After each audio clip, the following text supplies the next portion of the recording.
and welcome to the Doofcast, a film and TV podcast from Doof Media. My name is Scott Daly, and I am your host, and I'm joined, as always, by my very special, wingless guardian angel. It's Matt Freeman. How's it going today, Matt? This time, I really hope that we can get through this, and I can get my wings at the end of this, Scott. I really need you to get your shit together, okay? You know, if you expect a person in the year 2021 to get their shit together, I think you've got another thing coming. We've been through this so many times, and it just never works. This week on the show, it is another one of our Council of Doof Canon episodes. Matt, what are these about? Well, once a month, those individuals that donate to us on Patreon at the Council of Doof level will get to collectively decide on a movie for the community to consider for entrance into the Doof canon. Scott and I, and maybe some guests, will meet, talk about the movie, and then present our case for why it should or should not be admitted. But as always, we are leaving the final decision up to you listeners at home. So stick around, listen to our arguments, and then find the link in the show notes of this very episode to go cast your vote. Matt, what has the council brought for us this month? Well, this month, we asked our council to nominate some of their favorite Christmas-themed movies, and the winning pick was the 1946 Christmas classic, It's a Wonderful Life. The most classic of all Christmas movies, I think that's safe to say. I think it defines classic. And this is a movie that is incredibly personal to me. So if you're coming here for an episode where at least one of your hosts rips apart a Christmas classic, you're not going to get it. Not going to happen. Well, I might rip it apart, and then at least one of us would. Then, I mean, I've never actually had a fight with you before, but this might be the time. Well, we'll just have to see, Scott. We will. Then after we finish with this movie, we are going to quickly go through our top 5 Christmas movies. Spoilers, this week's movie is going to be one of mine, but tune in to see what the other 4 are. All right. All right, Matt, let's get right into it and talk about It's a Wonderful Life. Mr. and Mrs. Martini, welcome home. This is what I wished for. You see, George, you really had a wonderful life. Merry Christmas! Look, Daddy, teacher says every time a bell rings, an angel gets his wings. That's right. That's right.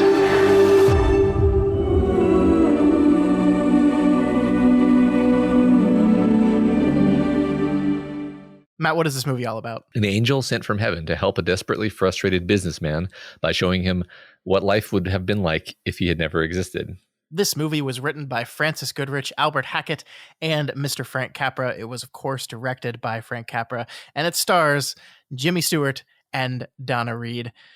Matt, I'm going to go first here because I feel like this is a more important movie to me than it is to you. It seems like it, yes. I unapologetically love this movie. I actually have a question for you. How important were movies to the Christmas season for you? Because I feel like different people have different traditions when it comes to films.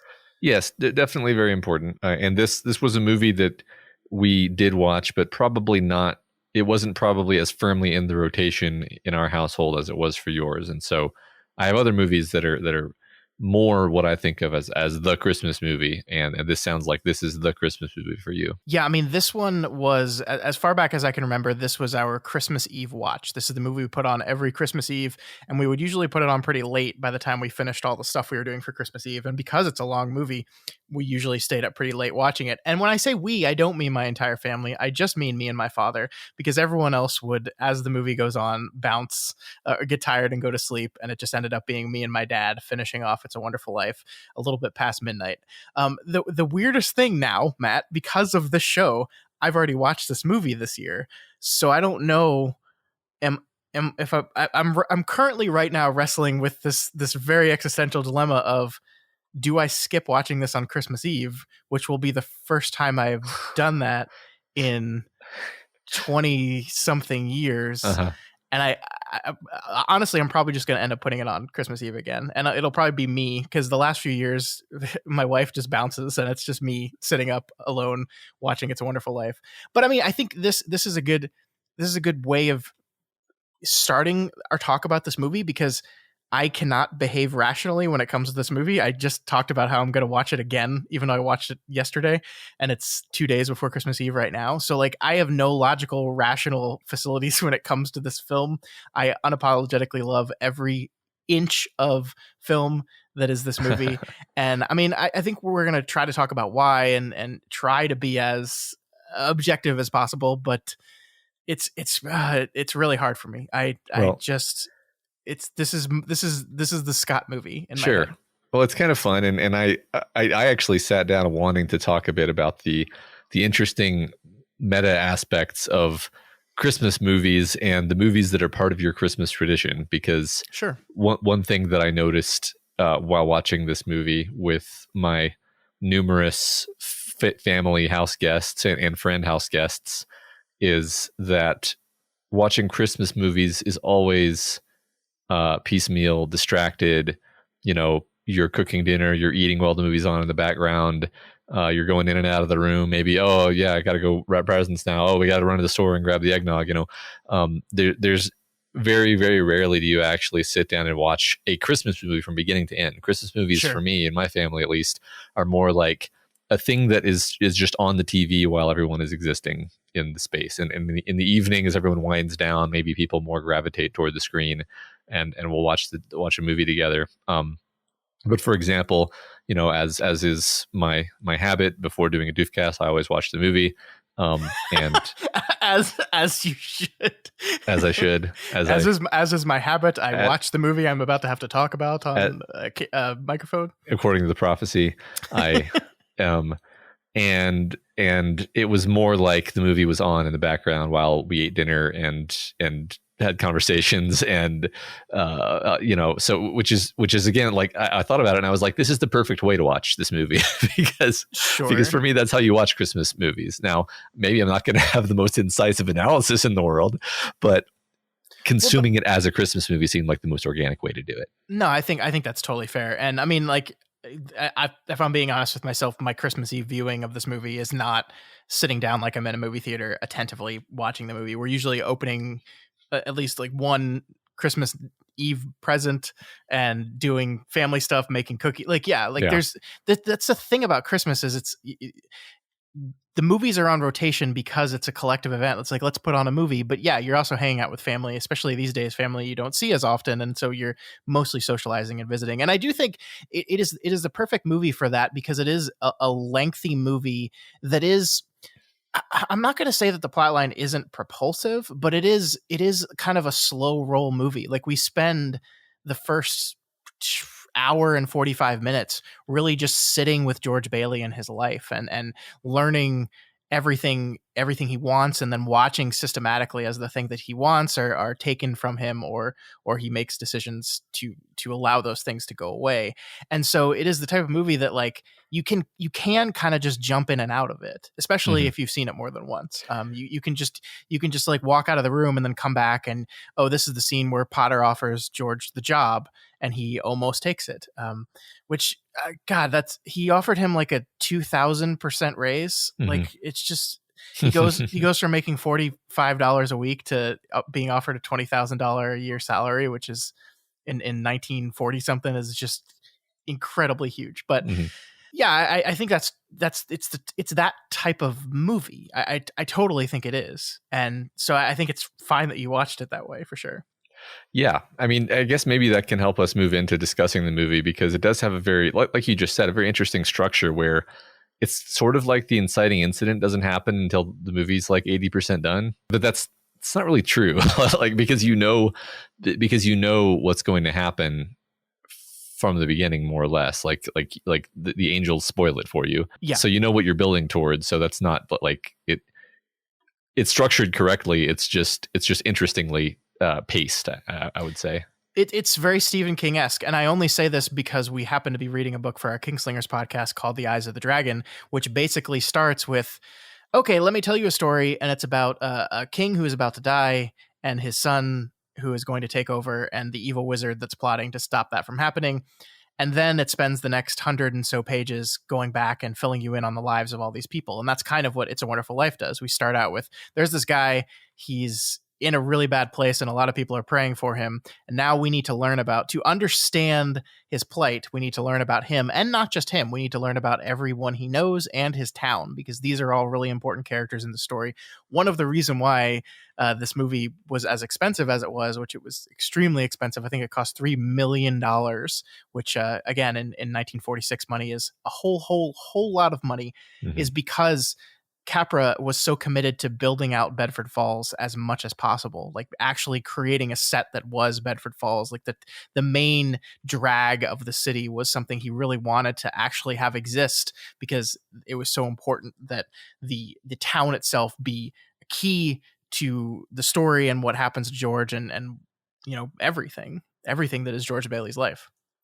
Yeah, I mean, it really works in that particular way. I think that's why it's a very memorable old film, because it's one that just feels big, massive, epic. You know, it spans huge amounts of time and tons of characters. Like, that's one of the things that really stuck out to me on this particular viewing, is how many minor characters there are who the movie cleverly, finds some way of making you remember who this guy is, or who this woman is, and then they show up again later. And that's it's unusual, and it's unusually well executed too.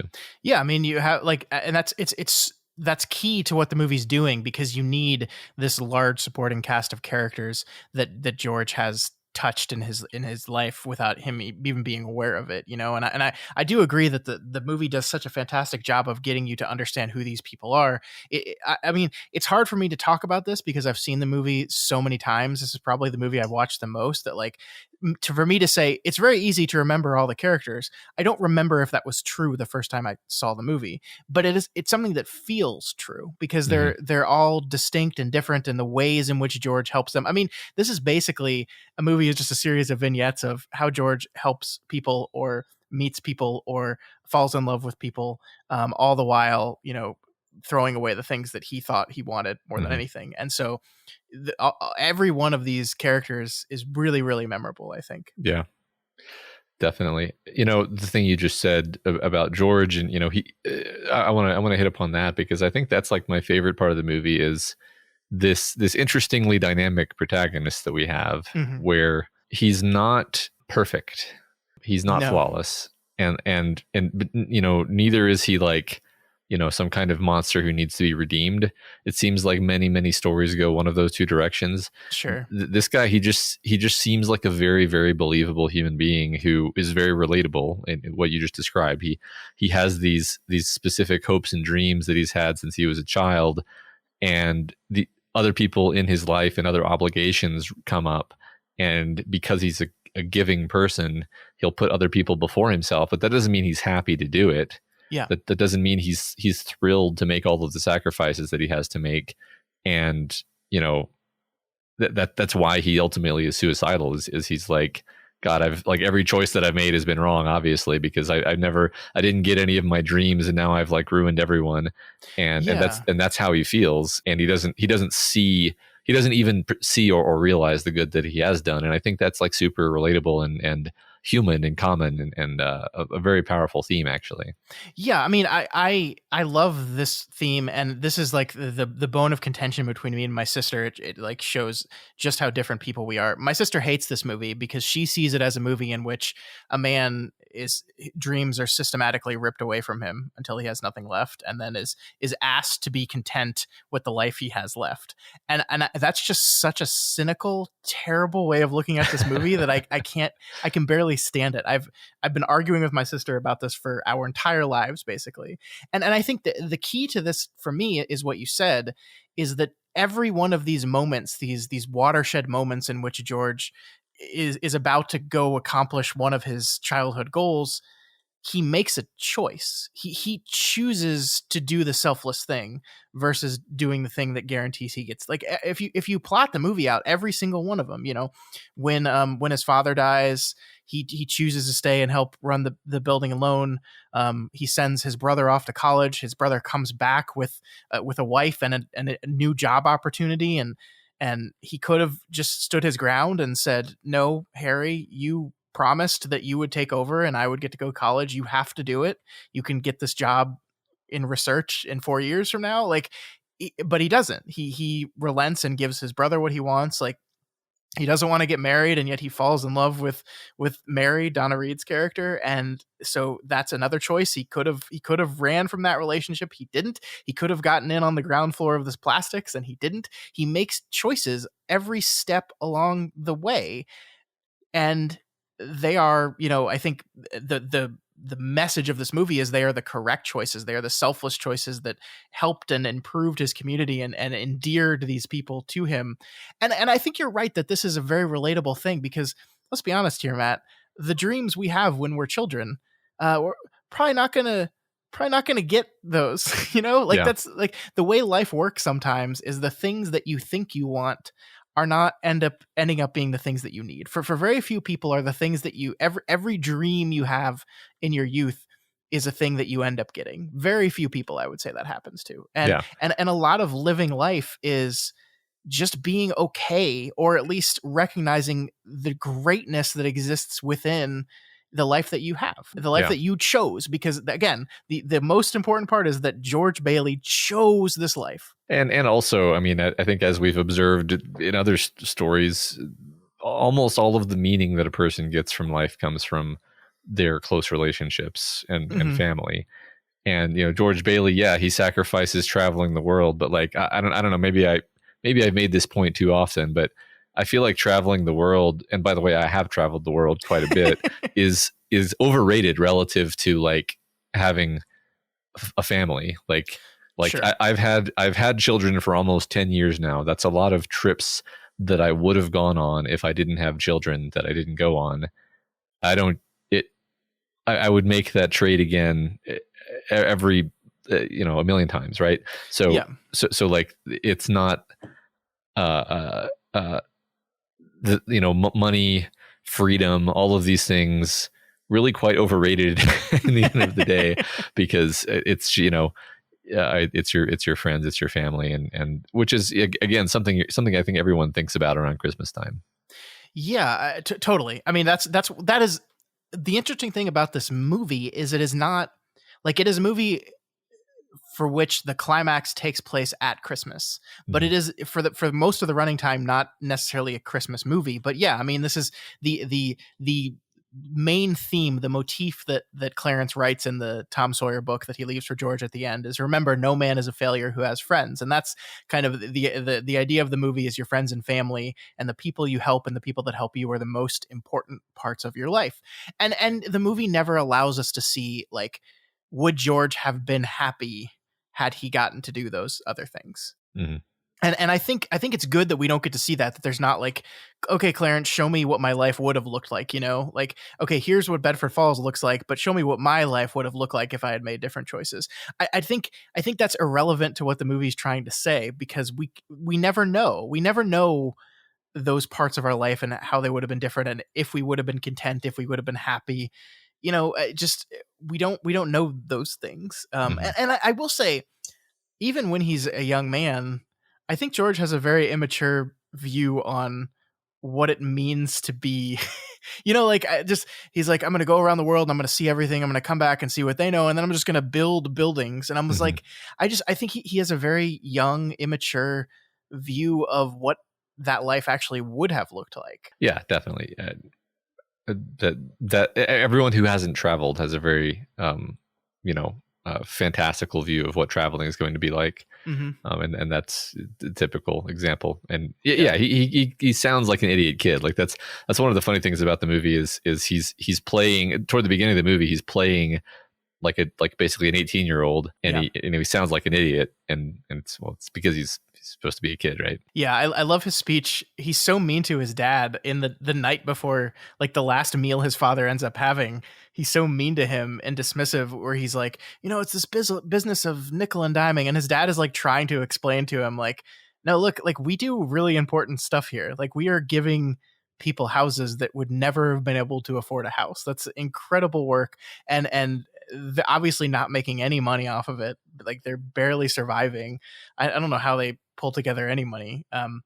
But if they're not collecting mortgages whenever someone has a rough time, like I don't know how the building and loan made it through the depression, frankly, but it doesn't matter. But I think he just like, this is, I remember talking this way. Like I remember going on my work internship and coming back from it and being like, the idea of sitting in an office for the rest of my life sounds like the most miserable, terrible, awful thing in the world, and I would rather do anything else but do that.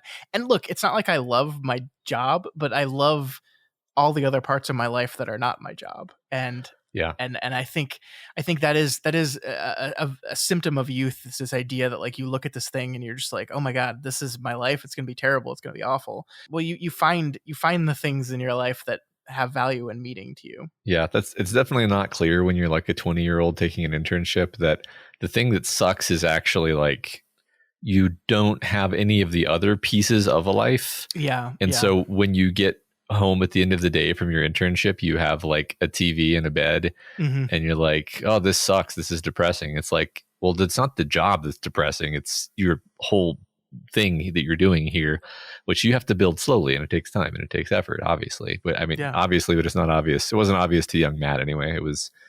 I agree. It all seemed very depressing, but it was like, yeah, it's because you don't. It's a slow burn, just like it is for George Bailey. Sure. And I think the other thing the movie doesn't directly say, but is very obvious, that like George is actually like super good at this job. Like he's made the building and loan more successful than his father ever did. Like he starts Bailey Park, like he starts a whole development of houses that like he's obviously doing a better job than his dad did. So like he's really good at it too. And so he doesn't value that at all. He doesn't value being good at this job at all. Yeah, I think he's just doing what seems like the right thing to do, which because of the way he thinks about things, he doesn't take credit for it. Yeah. I like that the foil, the bad guy, Potter. Potter. He's like the perfect thematic anti George, because he only cares about those things that he thinks will make him wealthy and powerful, but he's miserable, and it's because he doesn't have any human relationships. And it's good storytelling right there. The only guys we see around him are the people that work for him, and like even the one is like, this accountant's going to be asking George Bailey for a job, like it's just he has no relations, no friends. Like Christmas Eve we see him at his office still, because he's Ebenezer Scrooge basically.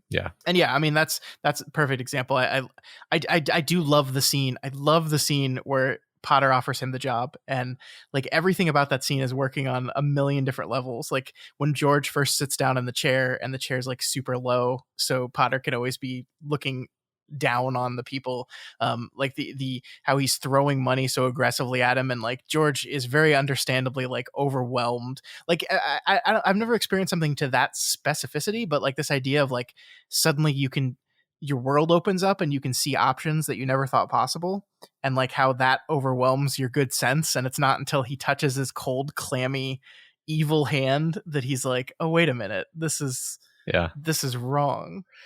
Yeah. No, that's funny. I remember like being in graduate school and certain companies trying to hire me away from graduate school.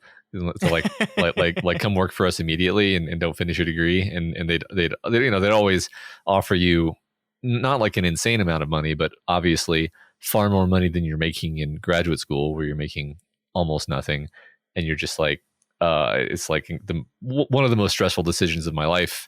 Actually, it happened twice, like two of the most stressful decisions of my life, to be like, no thanks, and watch the money vanish and continue to plod the same course for another several years. But very relatable, like I said. For sure. And I mean, I think one of the other things that's frustrating is seeing the people around you succeed. Like you make the choice and you feel like it's the right choice, and you try to be contented with the choice, but also you're like watching your kid brother become a football star and a war hero, which aren't even things that like you necessarily ever wanted to do. But it sure is weird how the jealousy, comes around when someone is accomplishing something you didn't even want to do, but they're doing it and you're not doing it. Like I have a lot of people I know, like I have made decisions in my career, and I have a lot of people that I know that I graduated at the same time as, who are much more advanced in the typical, promotional chain of someone in my line of work. And it is like, that's definitely something I didn't want. I never wanted. I'm very happy with the choices that I've made, but it is still like when you see someone, someone got promoted to senior director, and you're like, oh, okay. Yeah, damn. Yeah. It definitely forces a little reevaluation, even if in the end you're like, well, I mean, I think that's the maybe a higher level theme of the movie is just like the pointlessness or even like toxicity of thinking about your life as a thing that you're like keeping score on, and comparing against other people, like comparing against other people's accomplishments instead of just looking like, what have I done and do I feel good about that? And it is like, I think it's so wild to me that like the movie is very clear and transparent about everything that George Bailey has accomplished. Like even before we get to witness George's, like what the world would look like without George Bailey in it, like his accomplishments are right there in front of us. We're told them. He saved his brother's life. He prevented this pharmacist from giving poison to a child. Like he gave a bunch of people their homes. He I just like it. We, the audience, almost didn't need the guardian angel to demonstrate this to us, but George Bailey 100% did, because he was so wrapped up in what he didn't have that you're absolutely right. He just absolutely could not even begin to see the impact that his life has had. Mm-hmm. Yeah, which I think in a sort of full circle fashion brings us back to the idea that the movie is actually structured just right, even though it sort of superficially seems like we don't reach the inciting incident until the end, because the movie, I think, owes some of its story concept to A Christmas Carol by Charles Dickens. Yeah, where, for sure. With the exception being that instead of him being Scrooge, he's the opposite of Scrooge to such an extent that he doesn't even appreciate himself. Sure. And instead of having the ghost of past, present, and future, we basically just have the ghost of Christmas past. But because it's an inverse Scrooge, we actually want to see all of the things he did right instead of doing a flashback to all of the things he did wrong, because he didn't do anything wrong. So it just structurally, I think, makes way more sense this way. I think it also just makes for a more kind of straightforward, watchable story. It's less gimmicky than some renditions of A Christmas Carol can be.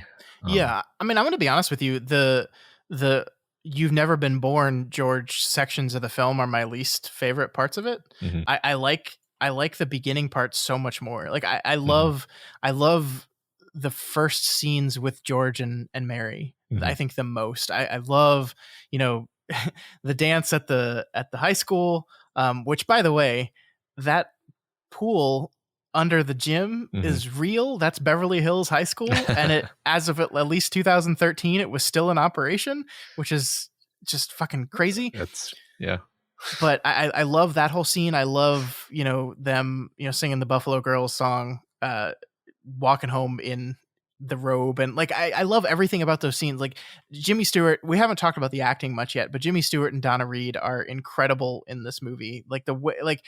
It is a little goofy when you see James Stewart is supposed to be playing, as you said, an 18-year-old, and he looks in his 30s. I actually don't know how old Jimmy Stewart was at the time of this movie, but definitely way far away from 18. Probably older than us, I think. I would guess like at least our age. Yeah. And I love all those scenes, like the scene where her robe falls off and she goes into the bush, and like, while cruel, is hilarious. The way he's like, just the writing of this is so sharp, and Jimmy Stewart plays it so perfectly. It was like, I'll call your mother.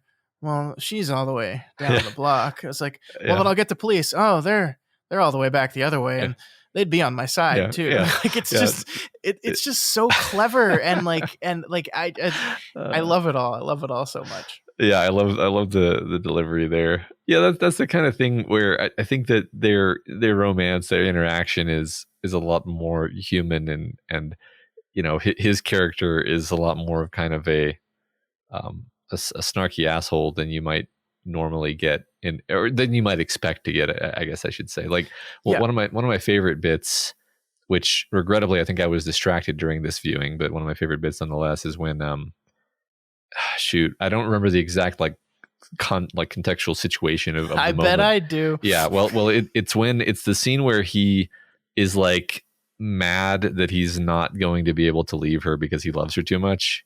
Yeah, I mean, it's their first moment of them hooking up, basically, because it's like in the same moment that Harry has come back from college and found out that he found out that Harry is both married and going to have a job. Which, side note, maybe I don't know, the 20s and the 30s might have been a different time, but like getting married without telling your family first seems like a fucking insane thing to do. But anyway, so yeah, he's kind of like seen the writing on the wall and like knows the decision he's going to make. He's going to let Harry take that job, and he's going to be stuck here and stay here, and he's miserable and angry about it. And then his mom is trying to set him up with Mary, and so he like just is wandering the city and just so happens, quote unquote, to wander over to Mary's house. And so they have this thing where she's like desperately smitten with him still, like brings out the Buffalo Gals record again and is like showing him the picture she made of George Bailey Lasso's The Moon. Like obviously like that night was hugely important to her. I think 4 years later still. Mm-hmm. And he's furious about everything, and so and yet he cannot help his attraction to her. Like when they get on the phone with Sam Wainwright, the guy in plastics who's trying to get them in on the ground floor of his brilliant soybean plastics thing, like they are right next to each other sharing the phone, and you can tell he's angry, but you can also tell like he just can't help himself that he's in love with this woman. Right. And yeah, like it's so interesting that the moment of their first hookup is right after he like yells at her, right? Because he's like, I don't want any plastics and I don't want any ground floors and I don't want to get married ever. You hear me? And then he just can't help but kiss her and fall in love with her anyway. Yeah, right. He's quite mean in that moment, but which I think is such a more interesting thing to do with this character, this complicated character, this guy who is so torn between two different parts of his self, right? Yeah. Like because it's not like it's not true that he wants to be free and be an adventurer and be a traveler. He does want those things. He just, that's not what's good for him. Like it's classic wants versus needs character writing. And it's just executed in a way that's extremely compelling and believable. And the thing about it, that like it wouldn't work if there wasn't so much natural charisma between Jimmy Stewart and Donna Reed. Because if there's no charisma there, then it's just him berating this woman and then making out with her, and you're like, oh, I don't like the feel of this. Yeah. But because there's just so much natural like attraction between them, that you can tell that the anger is coming from a place of I'm mad at myself for loving you, and I can't help it. And I think that's why it works, and that's a testament to both the writing and these two incredible actors who I love so much. Yes. Very. Everyone was so beautiful in the 40s. Gosh, I think it's like the black and white helps, but also the lighting. It's just like they're lit so perfectly. Like I love some of the exterior scenes, which are obviously not actually filmed at exteriors; they were filmed on sound stages. But just like the way they like, there's just a glow to the film that I just love, especially like the scene where they're both throwing the rocks at the old house that they end up living in. I think there's just so much, like it's almost like they pumped a little fog in, but like you can't even see the fog. It's just like the lights are reflecting off the fog to give it this kind of beautiful nightly haze. I don't know, like I don't know a lot about how movies were made back then, but it's just it looks beautiful. Yeah, I do wonder how they did that. That's a good point. Speaking, it's funny you should mention the appearance, because when I went to watch the movie, there was the option to stream it on, I believe, Amazon for free, and there was it the colorized there was version? The colorized version and the black and white version, and I was like, I think everyone in the room was like, obviously the black and white version, but it's funny to me that everyone made, it's just such an obviously beautiful movie, such a better experience. Not that I've ever seen the colorized version, honestly, but it just does, like why would I want to watch this movie in color? Yeah, I mean, I like a lot of the old Christmas class. I feel like there was a thing in the 90s of colorizing classics, and it was always weird. Like I bet like nowadays like you could use a pretty sophisticated algorithm to do it and computers, but like back then it was some kind of terrible process. And what it would do is it would like make like mouths would look a little green, like the black in someone's mouth would like come off due to the process, like greenish. And it's a weird effect. It kills the lighting. I hate it. Like I've seen this movie colorized. I've seen Miracle on 34th Street colorized. And it's just like, no, just fucking watch it in black and white. Like you don't need the color. It's shot to look like this. Exactly. Yeah. I mean, I think a modern ML algorithm could make a really nice looking colorization, but it's interesting what you said about the 90s, because I'm remembering how everybody thought that was so cool at the time, because it's you know, it was almost this idea of like, oh yeah, we'll colorize these old movies and then it'll like make them relevant again and people will now watch we can them. watch them. Yeah. And you know, here we are like 30 years later basically, and it's like, no, obviously you watch the movie in black and white because it looks beautiful in black and white. Yeah. And also like 3 movies shot in black and white came out this year, so there's a lot of love for the black and white look. Yeah, I think it took us some time to recognize it as a style rather than just like an old way of doing things that obviously sucks and is inferior. Yeah, for sure. I mean, and that's true of all their performances as well. Like this is very much a movie of the old style of acting, you know, like this is before the modern naturalistic style of acting where characters are still, you know, like the way George says, we just talked about the scene where he first, you know, kisses Mary, and like where he's just like, oh Mary, and like just kiss, you know, it's just like it's over exaggerated theatrical type of acting that was the style back then, and I love it. It's unique and different. I think if you shot this movie today, it would not only would it look much different, but the performances would just be completely different.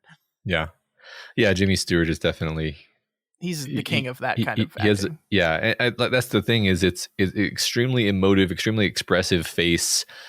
I don't know how tall he was, but he seems to have a very like lanky, large body that he just expresses with, you know, his whole body. And also apparently massive dong.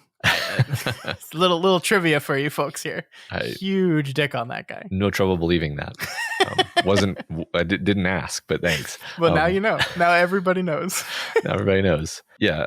It's you know, it's interesting because I think nowadays we have some actors who do that and some who are extremely understated, and it kind of depends on what the performance demands. You know, it's funny. I think of old movies mainly as being understated. You know. Yeah, I mean, it depends, I guess, on what you're talking about, old and what. Right. Type. Yeah, I mean, it's nowadays movies from the 70s are 50 years old, so that's Jesus. Oh my God. Those are definitely much more understated naturalistic performances than those. But yeah, I mean, I guess one of the interesting things about this movie, Matt, is like I think our perception of it is this was, you know, a Christmas classic, and it wasn't. This movie, when it came out, actually did not do very well. It did very badly, actually. It did not make its money back. It really hurt RKO, the company that produced it. And the critics, I mean, some definitely liked it, but for the most part, it was pretty mixed with the critics. And I think it's really interesting because there was a narrative to this movie that like post World War II, we were ready for movies with this kind of exaggerated sentiment, which is exactly the type of movie this is. And I think in reality, that's not the case. In reality, if you read reviews of this movie when it came out, they're like, oh, good performances, interesting story, but it's just like so fucking sentimental and unrealistic. Like it's almost as if World War II, instead of wanting us to return to the simpler time, like opened people up to the world to the point where like people just said, I don't believe human beings would act like this anymore. And they just audiences rejected it. Critics rejected it. Nobody saw this movie and it just kind of disappeared. And it wasn't until the movie fell into the public domain and TV channels started running it over and over again around Christmas time that it became retroactively a Christmas classic. That's interesting. I feel like that happens with a lot of classics. Sure. I mean, and it's funny. I know we're going to talk about our other favorite Christmas movies in a minute, but like one of my other favorite Christmas movies is one that has no cohesive plot at all, and is in fact a series of vignettes, which I I believe was also critically panned. And I've met a lot of people who hate the movie too. And I'm like, you know what? I get it, because it's not really like a movie, but you want something different out of a Christmas movie. You want something different out of the movie that you have on in the background when you're having dinner and wrapping presents. Sure, absolutely. That's not the. And I'm not saying like it's okay for the movies to be bad. It's just like you're looking for something a little bit different, actually. All right, now I have the most important question I've asked you all night. Okay. Should Jimmy have fired Uncle Billy? Uncle Billy seems really bad at everything. I mean, my philosophy toward firing is that you should never fire anyone unless you've tried to fix their problem, to help them fix their problem. Oh, I like where you're going with this. So the problem is that they were just enabling Uncle Billy's complete uselessness. They never, like, nobody ever really had a sit down with Uncle Billy, at least that we saw, and we're like, hey, Uncle Billy, you're hurting our business, and your disorganization and your poor skills as a worker are detrimental to us all and to your own performance in this company. And here are some things that we'd like you to work on, and let's have regular meetings. Let's have a now. And also Uncle Billy, not exactly related but semi-related. Why the fuck is there's a squirrel in your office? Where are all these animals? What are they doing here? Yeah, nobody ever. I love that the movie just like he's like that's his thing, is he just has animals everywhere and it never talks about it or explains it. It's just like Uncle Billy's just got a bunch of animals everywhere. It's just whimsical Uncle Billy that he can't remember to do things and loses thousands of dollars. Oh my god, the scene where because I've seen this movie so many times, like every time you see him put the money in and fold the newspaper around the money and then give it back to Potter. Like I love that, like if you look at that scene you see it happen. It like actually happens. They didn't just like avoid that angle and then we're just told it happens. And it kills me every single time I see it. I'm just like, no, it's right there. Yeah. It's just right there. Right. It gives me anxiety too. Yeah. It's and I mean the performance is great as he just has a complete meltdown about it. Yeah. Well, and I love like the confidence and the cockiness because Harry Bailey has just won the Medal of Honor, and so like they're like, look, the Baileys have finally beat you, Potter, and not quite yet. Yeah, no, it's great. It's great. Can I share some other like random tidbits about this movie I love? Of course, please. So at the very beginning, when young George is working at the drugstore and Mary comes in and orders ice cream, and he goes, "Do you want coconut on it?" And she says, "I don't like coconuts." And he goes on this long rant about how can you not like coconuts? Don't you know where coconuts come from? And then he starts talking about all this stuff. And while he is doing this, he is absolutely drowning her ice cream in coconut. Like he pours like 6 spoonfuls of coconut all over her ice cream right after she just said, "I don't like it." It's such a fun little. Yeah. I mean, I think it goes to show, in all seriousness, the kind of the selfish and self-absorbed nature of young George Bailey, where like, first of all, he can't even tell Mary's like totally obsessed with him even from this young age. Right. He like doesn't even notice it, but like he's so wrapped up in his own view of the world that he can't even see or listen to this woman who says, "No, surely you must be mistaken because coconuts come from a faraway place, so they must be delicious." Yeah, which is hilarious because it's to the core of what his problem is, where he's fixating on the idea of how great things are because they're far away and exotic, and it's like, but it doesn't taste good to me. Yeah. And that's that's perfect because it's the central difference between Mary and George. Mary is a person who loves Bedford Falls, who has absolutely no desire to ever leave Bedford Falls. This is her home and she loves it. And so there's no attraction to this otherworldly different fruit, I guess. Coconut. Is coconut a fruit? I think it's just a nut. It's just a nut. Is a nut a fruit? Probably. I don't know. Everything is made up. Turns out there's no such thing as a vegetable. Every vegetable is just a different type of thing, and vegetable literally just means you can eat it, which is just wild to me. It's like vegetable matter just being plant matter. Yeah. There's also one kind of berry that is not a berry. Oh yeah, blackberries, mulberries, and raspberries are not berries. Any berry that has berry in the name, except for blueberry, is not actually a berry. But bananas, pumpkins, and avocados and cucumbers are berries. I fucking hate everything. This is I think botany was a mistake, honestly. But anyway, some more things I love about this movie, just little one-off lines. I love the bank examiner when he comes and George is like saying, "Oh, sorry, we're late. My brother just won the Medal of Honor, and so we were celebrating." And his response to that is, "Oh yeah, I guess they do those things." just like the perfect line. Uh-huh. There's so many little detail like throwaway lines that I really think you would not recognize until you've like watched this movie like 700 times. I love the very what seems dated now, like extremely stereotypical anti-Italian bent this movie has.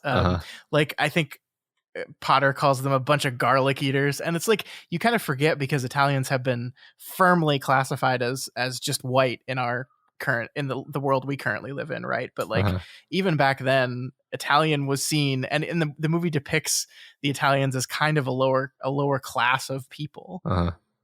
Like when the Martinis move into the house, they're moving into the house, but they've got like 6 goats with them, and it's just like like 20 children. It's just like the movie's not subtle about those things.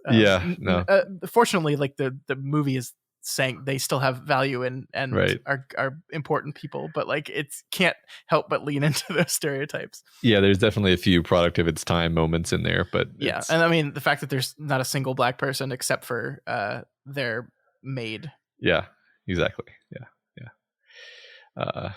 Yes, that's which, you know, it's there was no way it was going to be made otherwise. So. Yeah, I mean, that is very true. But I don't know. I love this movie so much. I will say, minor critique of this film. Just because if someone comes and audits your bank and finds $8,000 missing, and then they're like, "What happened to the $8,000?" and you're like, I don't know, I lost it." And then like later that day, you hand them $8,000 that you just collected from the townsfolk. Like that doesn't make the embezzlement charge go away.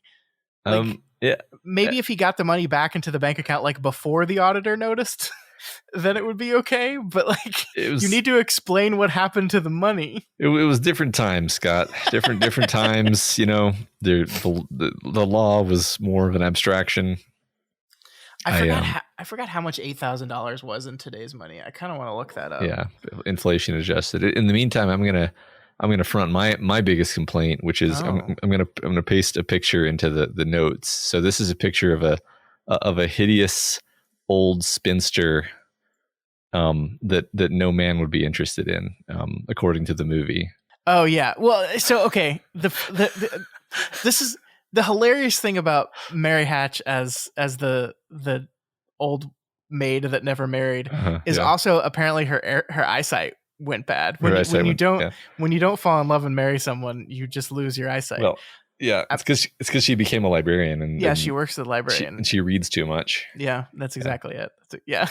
I mean, like, look, it's Donna Reed. Donna Reed was absolutely beautiful. Like, you can try to cover that up as much as possible by putting a hat and glasses on it, but and a slightly more conservative blazer and glowing skin. I guess what did you think? Like the part of the movie where like I think it's really funny that, and maybe this is just because this movie was made in a time where human beings were not as trope aware, but I feel like a 2021 version of this movie has George Bailey just like immediately accept the reality that Clarence is pointing out to him. Whereas in this movie, like Clarence outright tells him what's going on, and like it literally takes him half an hour before he accepts it. Like he goes to talk to everyone he knows, and none of them recognize him. He goes to where Bailey Park is, and it's just a bunch of graves, including the grave of his brother. And it's not until he sees Mary and she has no idea who he is that finally he's like, "Okay, I got it." It's so funny how long it takes him to just get it in his head that this is actually what's happening. Yeah, right. I mean, that's definitely a combination of like the times and just not knowing. We hadn't seen this movie 100 times, and thus knew the exact pacing at which you have to unroll these revelations. Sure, like I think it's similar to how you would do a Groundhog Day movie now, Yeah. where it would just be like they would immediately go, "Oh, it's a Groundhog Day situation." Right. Exactly. Yeah. Yeah, I think you're right.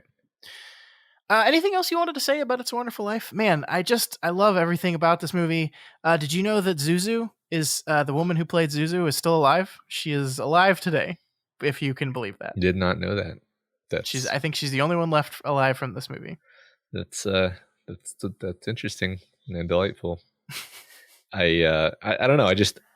As I was watching with my family and friends, we were considering how many other stories have this theme of you change the past, and in a, like, obviously George Bailey doesn't intentionally change the past, but the notion is like changing the past shows you like what a positive impact you had. And like the Back to the Future movies would be some of these. Sure. Apparently Shrek 3 has this theme, even though I haven't seen Shrek 3. And I have no interest in seeing Shrek 3. Yeah, we'll not be seeing Shrek 3. I mean, but you know who has seen Shrek 3? Ruben and Elliot on our Patreon exclusive podcast in which they're going through all the Shrek movies. Yeah. So it's entirely possible that I'm wrong and that this plot has nothing to do with Shrek 3, but in any case, I don't know.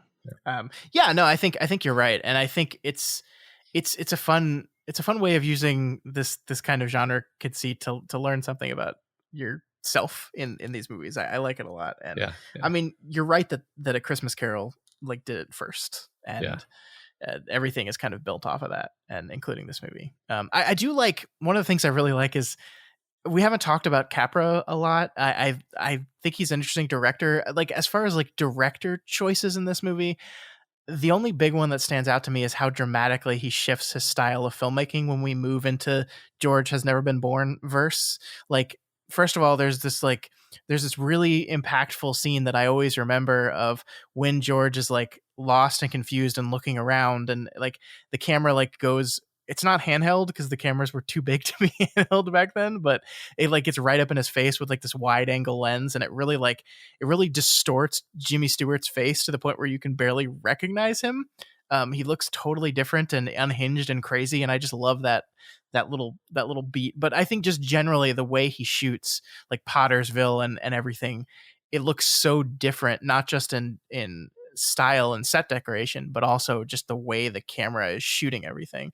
It's much more kinetic, or not kinetic, it's much more frenzied. It's much less calm. Like, the camera moves a lot more. There's a lot more cuts. I feel like it's just like the pace is faster and less laid back, and it's kind of this small town easy way of living has been transformed a little bit. That's interesting. You know, it's funny. We watched this movie. We watched Bicycle Thieves quite a while back, which came out in the late 1940s as well. Mm-hmm. And these strike me as two movies that are like over 70 years old, 75 years old roughly, and they both feel so modern in so many ways. Yeah, sure. And one of the ways in which they feel modern is like they're using what we think of as the whole language of cinema, including, like you're pointing out, these kind of creative and very expressive shots. It's just kind of, I don't know. I just think it's fascinating that we have been using this medium in pretty much, obviously people have innovated, right? But very standard set of tools for the film medium for a very long time now. Yeah, no, I think you're absolutely right. That is one of the things that makes this movie feel timeless. Is it feels like a movie that could have come out today in a lot of ways. Yeah. Yeah. Well, that is It's a Wonderful Life. Matt, we are to the all-important vote part. I think everyone knows which way I'm going to vote, so might as well not even say it. So I'm curious where you're going to go with this. Is this, this is a classic in every sense of the word, and that, like, I think it's largely considered one. I know we were trying to do some different stuff with our canon list. This is a movie that I think made it on AFI's top 100 films of all time. So is it too safe and standard for you to be part of our list? You know, I think no, I don't think it's too safe and standard because it's actually kind of um a wacky movie in some ways. Sure. And also, the other question I'm asking myself in parallel is like, is there another Christmas movie that I would put on the list instead of this movie? Mm-hmm. And I, I don't think I would say that this is like my favorite Christmas movie, but it is probably the best Christmas movie. Sure. So I would feel comfortable putting it on the list. You know, I just don't have the attachment that you do to it, but I'm able to recognize that it's a great story. You know, it's funny because we were doing the thing while watching it where like people will throw out like a sarcastic comment about, you know, like I kind of just did about how, you know, Mary is obviously a beautiful woman and they try to portray her as a spinster who no man would be interested in because she wears glasses now. And it's like you know, everybody's doing the peanut gallery thing, but then I still get like choked up when we get to the emotional bits of the movie, even though we're making fun of it basically, and that just tells you how powerful it is actually. Yeah, I mean, like I do the same thing, and I love this movie to death. I think one of the things about movies that you've watched, and maybe this is not entirely unique to Christmas movies, but Christmas movies I think are out of you know the list of movies that people most commonly watch every year. I think Christmas films have to be near the top of that list. And so it gets to a point where you've seen this movie so many times and you love it that like any of your favorite stuff, you make fun of it because that's like things that you love more than anything. You tend to poke at and prod at and make fun of a little bit. And I do that too. Like there's plenty of stuff to like laugh about this movie. This movie is like overly sentimental to a crazy degree at times. And I love it for that, but it is fun to kind of poke fun at that because it's totally true. And like, there's part of me that understands why a person in 1946 saw this movie and just kind of rolled their eyes at it because it's just like this very simplistic, like endlessly optimistic view of humanity and of people and of small towns and of like this existence that probably never really existed in this form. But that's why it works as a parable and not necessarily a real life, you know, story. Plus, I feel like this has been a theme of the last several Doofcasts, but I'm actually pretty tired of like irony and sarcasm and meta. I mean, meta has its place, but like at a certain point, everything is meta. Like it seems like everything is meta now. Yep. And I'm like, okay, can we just have like a story about people and like and like the emotions are earnest and the performances are earnest and the story is just the story and maybe it's like maybe it's sentimental and that's intentional and we don't like wink at the audience, you know? Yeah. So I think like a teenage me might have just rolled his eyes at this movie because like that's what teenagers do. But like at this point, I'm like, no, good. This is good. We need more stuff like this, actually. Yeah. Just for those who are wondering, $8,000 in 1946 is about $114,000 today. Mm-hmm. So a lot of money. And when you put it like that, why would you put Uncle Billy in charge of taking that money to the bank? Yeah. And he's just got it in like an envelope. Like you need like a bank bag. You like $114,000. Imagine walking down the street with $114,000. Yeah, George is too trusting. Yeah, that's his problem. Yeah, no, I all joking aside, I totally agree with what you're saying there, and I love this movie for its earnestness and it makes me happy. Like I think the world is the people in Nick's, you know, making fun of the angel and hitting the cash register and going, look guys, I'm making wings. Like that's the world, and we need a little less of that, I think. Yeah, right.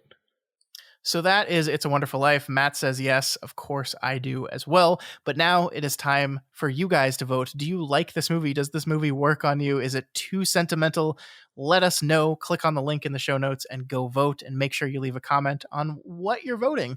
And we'll find out next week if It's a Wonderful Life is worthy of getting into our canon of the greatest films. Doof. That was fun, Matt. I enjoyed talking about this movie with you. Me too. I've never gotten to really chat with you about this movie.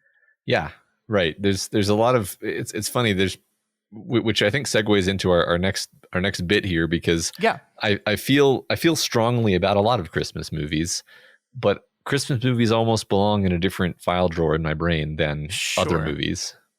Yeah, I mean, I actually I just realized I would be lying if I said this, but like, would I call It's a Wonderful Life one of my favorite movies of all time? And like, as I said that, I realized, yes, I would. But I agree with you. Like, everything else on my list are movies I absolutely love. But like, Christmas movie is such a unique, distinct thing that I almost don't like think of them as films in the same way.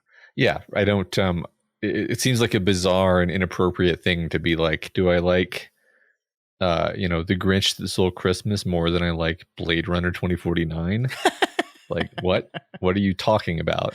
Sure. So let's great segue, Matt. Let's talk about our both of our top 5 favorite or best or whatever you want to say Christmas movies.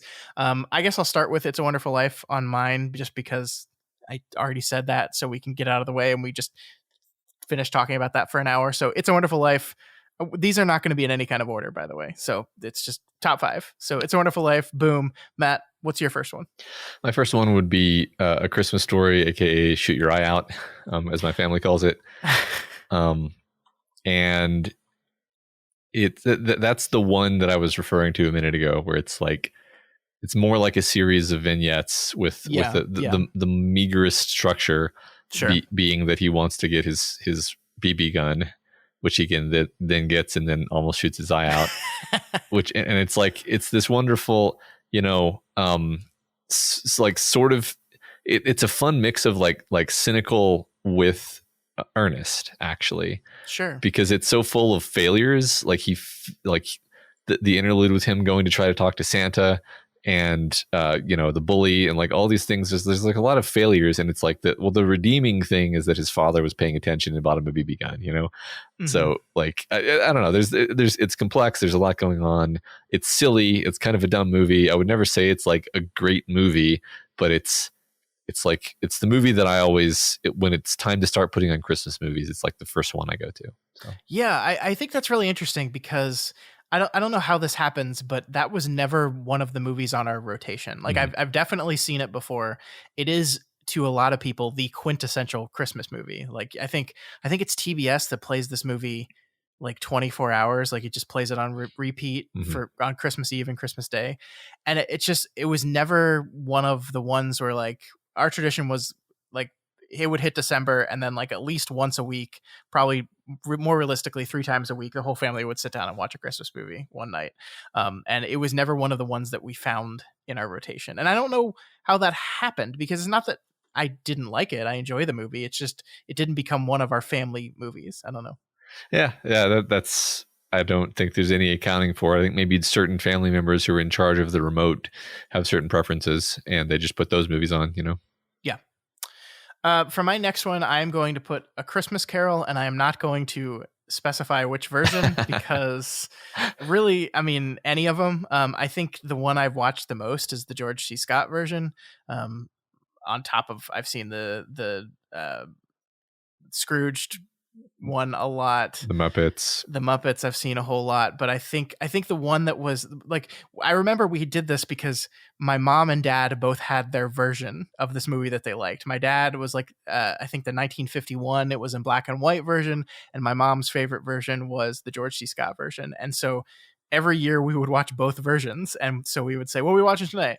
Christmas Carol, mom version or dad version? And then Cindy version, my older sister, was Mickey's Christmas Carol, which is only like 15 minutes long. It's very quick. But I just think there's something timeless and classic about this story. In a similar vein to It's a Wonderful Life, it is, to me, just like the quintessential Christmas story. It is what captures, what Christmas is about more than I think just about anything else. And there's also something like oddly comforting about this idea that this is a story written in the 1800s, and like even back then we were having arguments about whether Christmas has become too commercial and if we lost the true meaning of Christmas. And it's like, there's something weirdly comforting about the fact that, oh, this is just a thing that we've always been arguing about and always been thinking about, that like this is nothing new. Like, I don't know, I find that comforting in a weird way, but I love A Christmas Carol. Yeah, right. I mean, I think the fact that they were able to make Scrooged and it's it was the modern take on it, even though now it's Yeah. like 30 years old or longer, maybe. Gosh. Yeah, no, that's a great. I mean, it's such a great story fundamentally. It's such Yeah. it's such a uh, it spawned all, the whole genre of like what if things had been different Mm-hmm. storytelling. So And it's like we talk about, it's sentimental in the best ways. It is a story that honestly and earnestly believes a man can change and become better and stick with that. I think one of the, like, I was listening to a podcast this week and they really annoyed me because they were talking about this and they were like, there's something about like in 2021, does this story do anything for you? Like, oh, so he's a rich asshole who takes money from anyone. And then the next day he like gives his employee off for a day and we're supposed to pat him on the back. And I'm like, no, you idiots, were you paying attention? Like, he spends the rest of his life fully committed to helping people out. He pays for the surgery to ensure, like the kid gets better. He spends his fortune on everyone around him. Like he has as much of a redemptive arc as any human could possibly have. Yeah. And so why be cynical about this? Like, because people are frightened children, Scott. Yeah, I guess and that's they're true. protecting themselves from disappointment. Yeah. Would you rather he just continue to be a miser? Like, would that make you feel better about the world if he just reverted to his miserly habit after a couple weeks? No. There's no correct thing he could have done if you're sufficiently cynical. That's true. You're going to find some flaw. Christmas is about earnestness and sentimentality, and I love the movies that embrace that. I think some people don't like that, particularly young people. Like young, and I'm not like saying like the youngs are bad. It's like, no, I just mean like any generation, when you are young, earnestness and sentimentality immediately get an eye roll. Because you're trying to be cool and jaded and cynical because that's how you show that you're not a baby anymore. Mm-hmm. But when you're actually mature, you're allowed to look like a child, paradoxically. You're not wrong. Yeah. You're not wrong. All right. What's your next one? I think I'm going to go with How the Grinch Stole Christmas, the cartoon. It's funny how many Grinches there are now. Feels like there's just a proliferation of Grinch movies now. The classic cartoon is the gold standard, though. There was one with Benedict Cumberbatch last year, wasn't there? Yes, there was. Wild. I think my kids put it on, and I was like, wait, this isn't the Jim Carrey. What is this? And I was like, I'm not even open to this. I'm not emotionally ready for another Grinch. Okay. I love Jim Carrey. The Jim Carrey one is the weirdest fucking movie I've ever seen in my entire life. Like the whole weird backstory they give the Grinch, and then the love affair. I'm like, what are we fucking doing? This is crazy. It's so insane that I actually love it. I don't hate it. Yeah, but it's just like when you just think about that movie, you're just like, what? It's such a Jim Carrey thing to do. Yeah. And like you said, the whole like love triangle with the mayor and all this stuff where it's like it's just delightful how completely off the deep end they went. But no, I don't ever really want to watch that version. If I want to watch a Grinch, I want to watch the cartoon. So sure. Yeah. I mean, I love that cartoon so much. Something weird that I didn't realize. So we're doing this 24 days of Christmas books for my son that my wife really wanted to do, even though he doesn't understand anything we're doing, but we're starting a tradition that we're going to continue, for years. Yeah. And so we read How the Grinch Stole Christmas to him out loud the other day. And I realized I don't think I've ever actually read that book. I've just seen the cartoon. And so there are lines in there. For the most part, it's very, very close to the book, but there are lines in there I didn't recognize. And I was just like so weirded out by, oh my God, what is this? It's just wild. That's funny. I know that I've read the book, but it's been so long, I don't remember that. But I'm sure you're right. The song in that movie is fantastic too. And that's obviously not in the book. It's so good, man.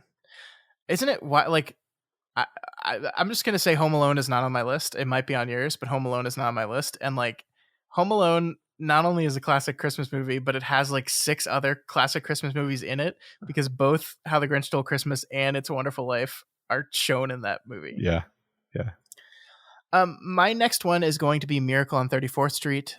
and I am going to talk about the 1947 version, not the remake with Matilda that came out in Uh-huh. the 90s. I love this movie for a lot of the same reasons I love It's a Wonderful Life. It is just a classic in a lot of ways. I love Maureen O'Hare, and of course Natalie Wood playing the little girl is just like, I think she's just my favorite part about it. Like this very cynical, like, again, this is exactly what we were talking about. Like, she and her mother are just two women that are just like extremely cynical about this whole ordeal. She doesn't believe in teaching her kid about Santa Claus because she feels like it's lying. And it's just this movie about how the magic of Christmas and Santa Claus like completely overpowers this cynical woman and her daughter. And I just can't help but love it. I love it so much. I love how they find a way to legally prove that Santa Claus exists. That's delightful. Like, I think it's because the U.S. Post Office delivered the mail to the character who they're saying is Santa Claus. Like, then the U.S. government officially recognized him as Santa Claus, and therefore, who is this judge to say that they're wrong? Right. I love that. I love legalese in my my Santa Claus story. Yeah. I mean, otherwise, I don't know how I was going to finish that sentence. Sorry.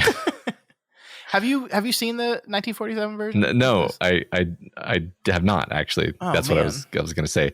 I've not seen the 1947 version. I knew that the later one was a remake, but I just never seen the original. I like I like the remake. Okay, like it's not a. It's honestly, it's just kind of slow and boring. Yeah, and I mean, if I'm being honest with you, the original is slow. It is. I mean, it's a 96-minute movie, so it's not that long. But I mean, it's just kind of like stuff happens. This guy shows up.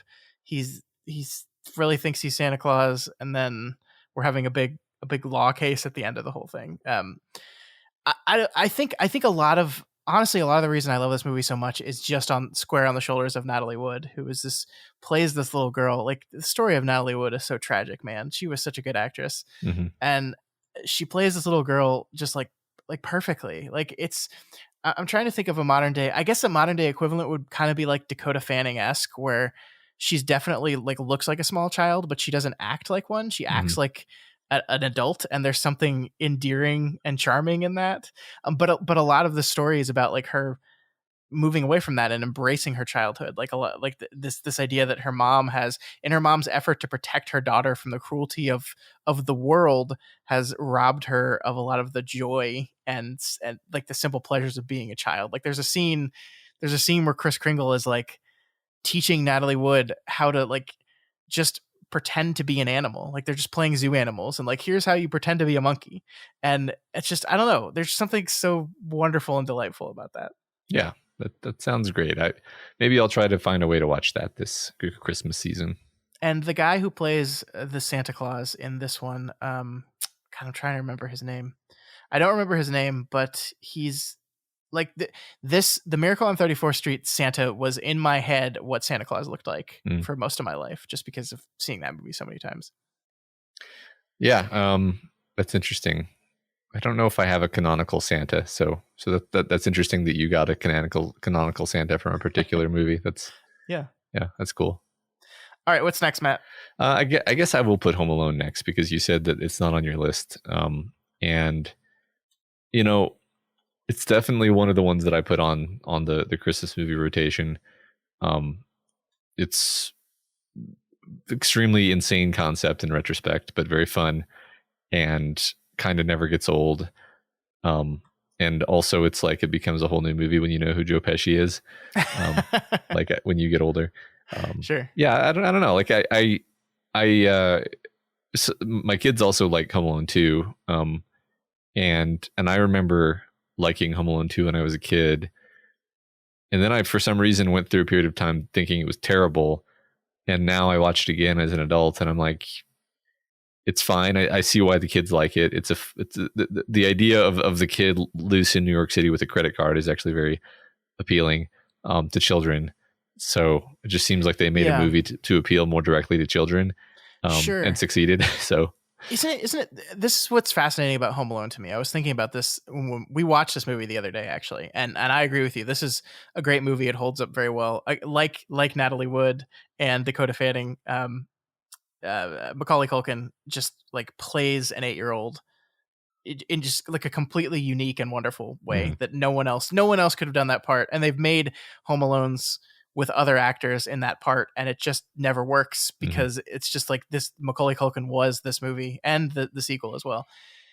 And I think there's a lot of interesting things going on here, because I think one mistake movie makers often make when they're trying to make movies for children is they like take an adventure type film and they put a kid in it because they say that'll appeal more to kids. But like when you watch Indiana Jones and the Temple of Doom, like you don't want to be Short Round, you want to be Indiana Jones, because why would you not want to be the cool guy with the cool hat and the whip? But there's an interesting thing about this movie that seems to understand exactly what a kid would want to do in that situation. My sister just showed this to her 8-year-old son this year, and which is the exact same age that Kevin is in this movie. And he really doesn't like movies that much, and especially not cartoon movies. And he absolutely fell in love with this movie immediately. And I do think it's because it is tapping into some like general, like how kids experience the world, and like tapping into like allowing Kevin to be an avatar of what children really want to do. Like I distinctly remember like seeing him jump on his bed with a bowl of popcorn and being like, I really want to do that. I really wish I was allowed to do that. I wish my parents left me for several weeks so that I could, and I also always think about when he gets freaked out at the store and accidentally shoplifts toothpaste, and it's a very kid situation because he's running because he's scared of the old man, which is a thing that a kid would understand.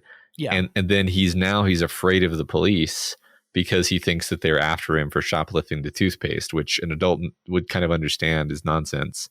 And that he could in fact just explain the situation to the police and they would take care of him.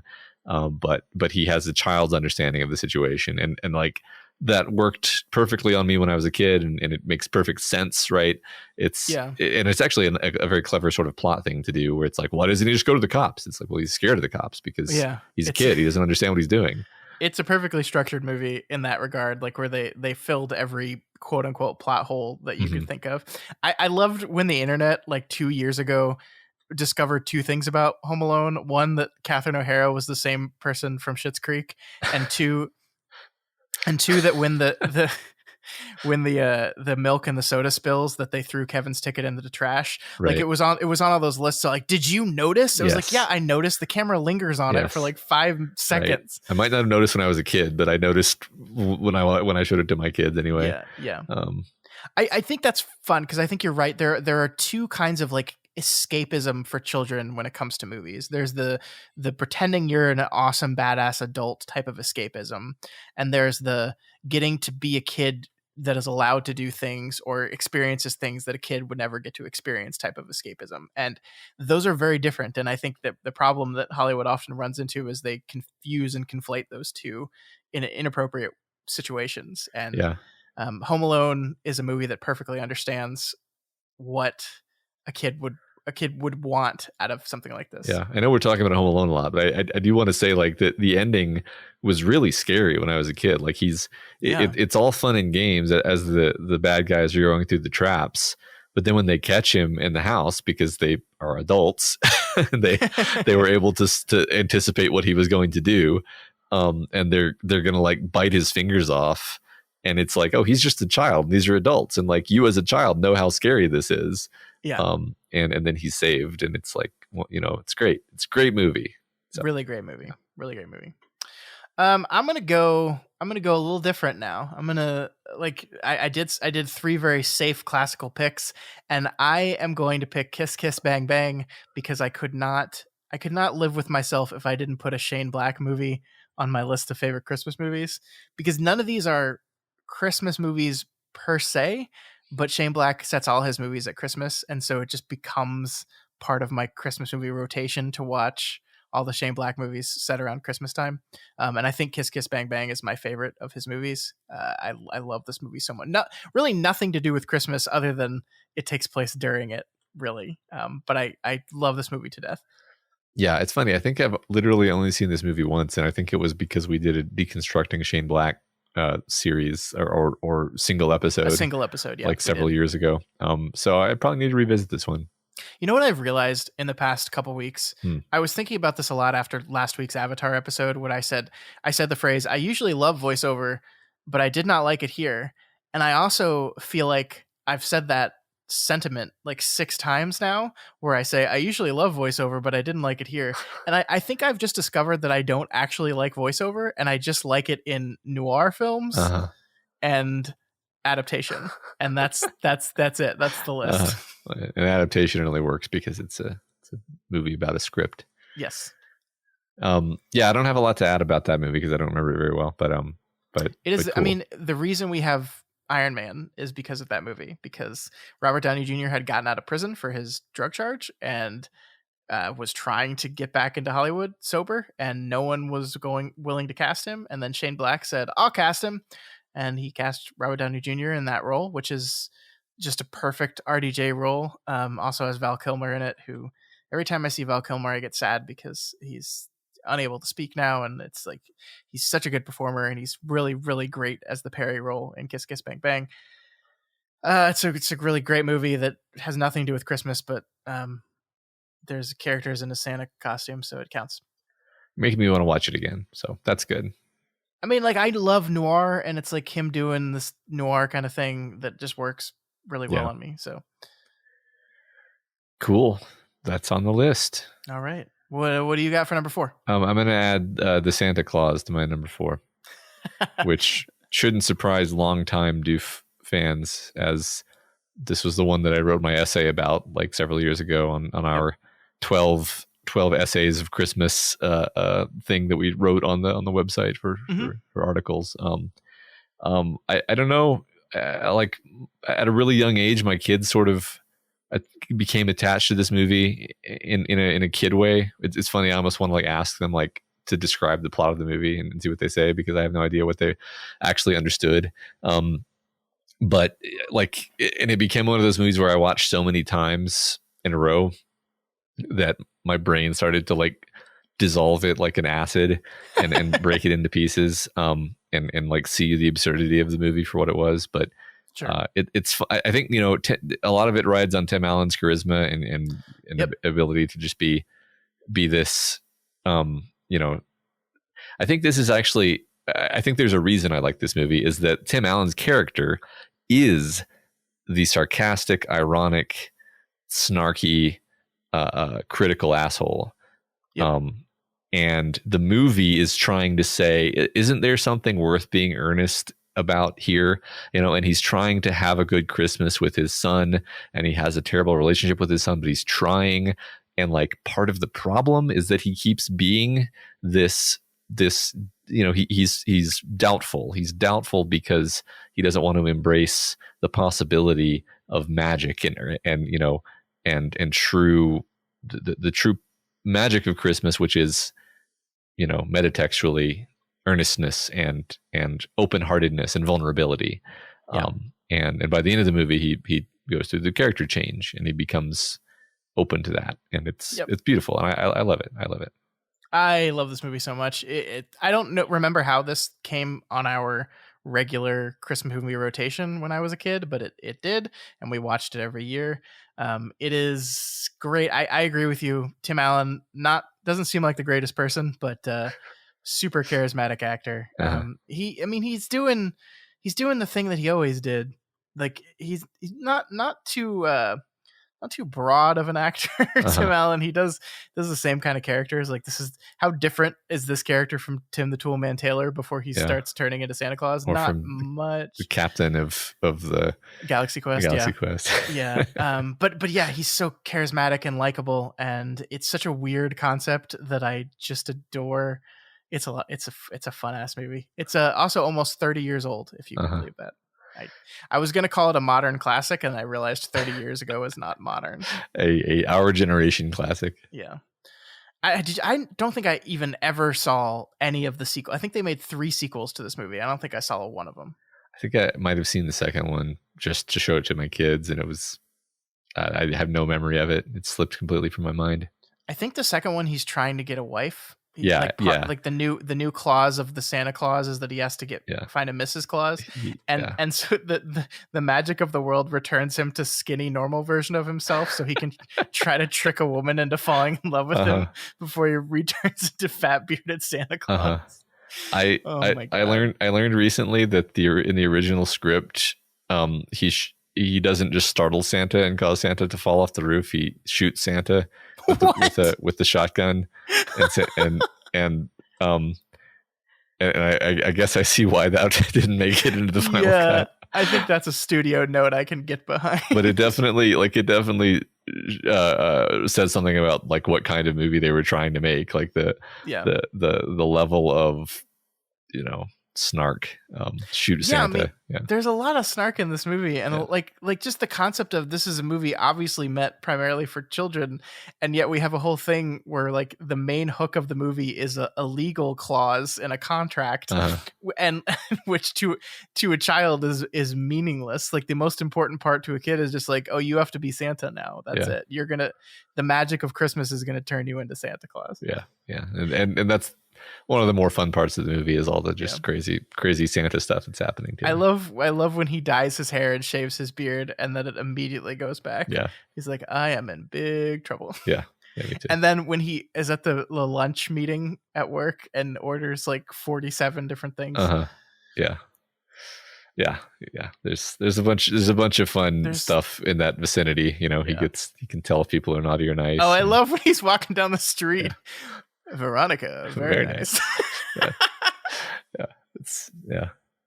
Oh, what a good movie. Yep. For my final movie, I think if you look at my list, the trajectory of my list, I intentionally set out to put 3 very safe classic ones and then do a couple curveballs. And so the last one on my list is going to be Anna and the Apocalypse, which is a modern classic. This movie came out about 5 years ago now. It is a zombie Christmas musical. And I love just about everything about it. It's so fun. It definitely fallen into my yearly rotation. I wrote about this when we did our Christmas essay things, and I continue to sell this movie on everyone. It is ridiculous and funny and shockingly violent, and it's so good, Matt. It's so fun. I haven't seen that one, so I look forward to watching that one as well, I suppose, although probably not with my kids. No, probably not. It's so good. It's so funny. Like literally the main character is a girl named Anna who's about to graduate from school, and her outfit is a Catholic schoolgirl uniform and a candy cane with a sharpened edge that she uses to kill zombies with. That's the tone we're dealing with here, and it's perfect. Amazing. Okay. That sounds very fun. There's also a random song in this movie about how cell phones are causing us to become disconnected from each other, and we need to see each other in person and hear each other's voices. And it's like, it's a fine song. It's like, it very clearly, like they wrote this song that had nothing to do with the movie and they just put it in. I read that the guy who originally wrote a lot of this passed away, and I think like literally that was a song he wrote that they just put in the movie to honor him. And it just like, it's like all the characters are separated from each other because there's a zombie apocalypse happening, and they just start all singing the song about how they want to be connected to each other again. And you're like, yeah, I get it. But then they like start talking about phones and stuff. And just like, that's part of the fun of it though, is it's just kind of this like goofy. I saw it at Fantastic Fest a few years ago, and the whole cast was there, and I got to hang out with them at the bar, and they're just all amazing people. So maybe a lot of love of this movie comes from like getting to hang out with those people in real life. It's just, I don't know. It's man, it's good. It's good. Yeah. Everybody go see Anna and the Apocalypse. All right. Well, that's great. That's a great final vote from you. Yeah. So that's it. Those are our 5. Well, wait, do you have one more? I have one more. I'm sorry. I jumped ahead. That's okay. It's The Nightmare Before Christmas. That's a Halloween movie, sir. No, it's not. I mean, I think that was the genius of everyone involved, was making a movie that you could watch between October all the way through December and have Sure. it be appropriate. But you could definitely call it a Christmas movie. You could definitely call it a Halloween movie. You know, my backup, just in case you weren't going to accept that, by the way, is the National Lampoon Christmas Vacation. I almost put that one on my list. I only saw it very recently, actually, for whatever reason. Like, I love National Lampoon's Vacation, and I love European Vacation. I never saw Christmas Vacation, and it's quickly become my favorite one because it's so fucking good. Yeah. But to go back to your other point of like accepting, like here's the last thing in the world I have any interest in doing is judging people on whether or not their Christmas movie is technically a Christmas movie or not. Like the old Die Hard debate. I could give a shit if Die Hard's your favorite Christmas movie. Awesome. I don't care. I like a Christmas movie is whatever you want. Like my mom's favorite Christmas movie is Wizard of Oz because they used to watch it on Christmas every year. Yes. I don't think I said this up front, but like a big part of my rationale for choosing the ones I chose isn't like these are the best movies. It's these are the ones that me and my family and my kids and everyone puts on the television. Yeah. And Nightmare Before Christmas is one of those, even though it's, you know, a Halloween movie, which, you know, I mean, it's more of a Christmas movie than Kiss Kiss Bang Bang is, that's for sure. Yeah, and you know, honestly, we don't watch National Lampoons because there's small kids in the house. Sure. That's a more risque film. So we don't watch that one very often, but it is a movie. That's a good like 11th movie for our list of 10. Yeah, I that movie is one of those ones. I only saw it for the first time like 5 years ago, and like every year it becomes more and more relevant to my life, and that is slowly. I'm gonna have an existential crisis about this eventually because I'm just turning into Clark Griswold. I think I made a reference, just an offhanded joke to you the other day about Jelly of the Month Club. Yes, and it's like that's a reference I've made roughly 700 times since watching this movie. So. But yeah, I think, you know, I like Nightmare Before Christmas a whole lot. It's just never been on my rotation. It's never been a movie that I've thought about around Christmas time a lot. It's just like, I think like A Christmas Story, it just wasn't that for us. And I wonder, I mean, it's just got to be like what your parents choose to emphasize, right? Like, like 'cause most of the ones that I was talking about are just movies that my parents decided were on our rotation. Exactly. I didn't make this decision. Yeah, exactly. I mean, A Christmas Story is one that my parents like to put on. They would laugh about it, and you know, when your parents like something, when you're at a certain age, that makes you like it even more. So yeah, I mean, if I'm being perfectly honest with myself, I love It's a Wonderful Life because my dad loves It's a Wonderful Life. Sure, and that's totally fine. Yep. So those are our 5 Christmas movies. You want to go over the list real quick again? Yeah, sure. I'll just go through all of them in the order we said them. It's a Wonderful Life.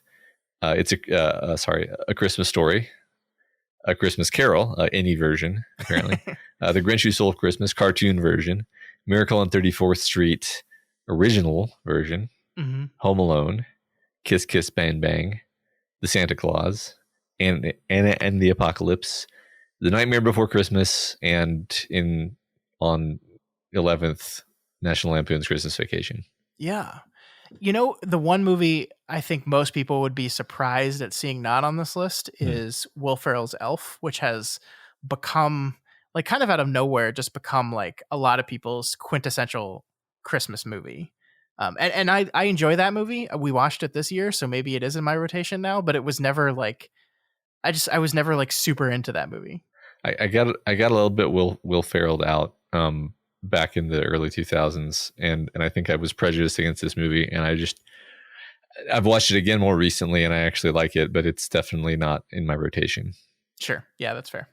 It's a good movie. I like Will Ferrell. I agree that he can be a bit much, and I think Adam McKay agrees with that as well, because they had a huge fight. It's very sad. The story of those two are very sad, but I think that's going to do it. And any other ones you were kind of surprised didn't make the list that people would consider classic? No, I don't. This is kind of all of my movies that I think of when I think of Christmas movies. It would be fun to hear if other people were like, "Oh my God, I can't believe you didn't talk about blank," because it's entirely possible that I haven't heard about your favorite Christmas movie that you think everyone knows about, and vice versa, right? Like I remember distinctly one of my friends in high school who was, basically just from like a not a Christian family, and thus they didn't really have the traditions. And it was like the first time he'd seen A Christmas Story, and he was like, "It's just such a bad movie," and I was like shocked. And then I was like, "Well, at the same time, it's like, yeah, it is. It's basically like a guy's book of essays turned into a film." Yeah. So it doesn't quite work as a movie when you think about it, but I love it nonetheless. So I think another interesting list to maybe do next year is like movies you watch around Christmas time that really aren't quote unquote Christmas movies, because like we talked about, Wizard of Oz is one of those. A lot of people apparently watch the Harry Potter movies around Christmas time. A lot of people watch the Lord of the Rings trilogy around Christmas time. These things that really have nothing to do with Christmas, but just have become like Christmas traditions for people. Yeah, it's really interesting. Cool. Okay. But that is for another time. For this time, we are going to say goodbye for the week. Remember, if you want to participate in the vote about It's a Wonderful Life, you can find the link in the show notes. It is over on our Patreon account too. So patreon.com/doofmedia. You can head on over there. The vote is not locked behind our paywall, so you do not need to be a patron to vote. Apparently you do need to be a patron to comment for some stupid reason that I still don't fully understand, but that's where we're at. But if you want to just reach out to us via other ways, you can find us at doofmedia@gmail.com, on Twitter @doofmedia, and at our subreddit r/doofmedia. Yeah, if you're not already subscribed to the Doofcast, we encourage you to do so, and you'll never miss an episode. You can find us on iTunes, Stitcher, YouTube, Google Play, and pretty much anywhere else podcasts can be found. And like we said, if you want to support us, you can head on over to patreon.com/doofmedia while you are voting, and you can pledge to provide to gift. It's Christmas time, so gift us with some money to help support us and ensure Doof Media continues to make great content like this. And of course, if you want to be a member of the council that brings these films to us, if you said, I can't believe you had an opportunity to bring Christmas movies and this is the one you brought, if that's you thinking this right now, you can change that. Head on over to patreon.com/doofmedia and find out how. Yeah, seize power. Yes. Also, please consider rating and reviewing the Doofcast on Apple Podcasts, because every review does help us get more exposure and introduces new people to the content that we make here. That is true. All right, that's going to do it for us this week. Merry Christmas and happy holidays, everyone. We hope you have a wonderful time this week and weekend with your family. And we will be back next week for an episode. I'm not sure what we're doing yet, Matt. I'm not sure. Maybe we'll end up doing a Matrix episode. I don't know yet. Yeah, maybe a Spider-Man. We'll see. Yeah, we'll see. There's a lot of movies out right now that we're trying to see, but it's difficult for us. I think no matter what, next week we will also do like a 2021 wrap up, which like we're not going to be able to do a top films of the year list because neither of us have seen enough. I have not seen enough movies this year to feel comfortable about making any kind of list of the best movies. But I think it'd be fun just to do like a 2021 retrospective, because there's a lot of stuff that happened this year that the year feels so long we might not even remember that they happened this year. Yeah. So I think that'd be fun to do at the tail end of next week's episode. Those are always fun. Yeah. So that's next week, a movie probably, and also a retrospective of this year in pop culture and entertainment. So make sure you stick around for that. Merry Christmas. See you next week.